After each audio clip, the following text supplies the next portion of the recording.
જય હાટકેશ બધાને, જય શ્રી કૃષ્ણ. ભાઈ, એક વ્યક્તિ તીર બનાવતો હતો.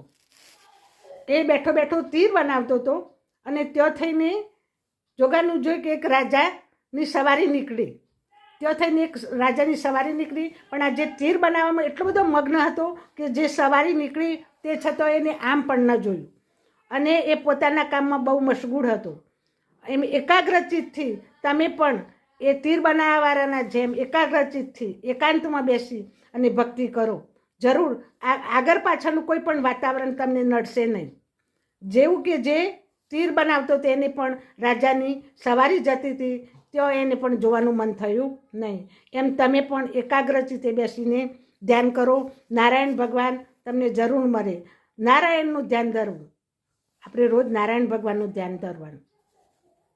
જય હાટકેશ, જય શ્રી કૃષ્ણ.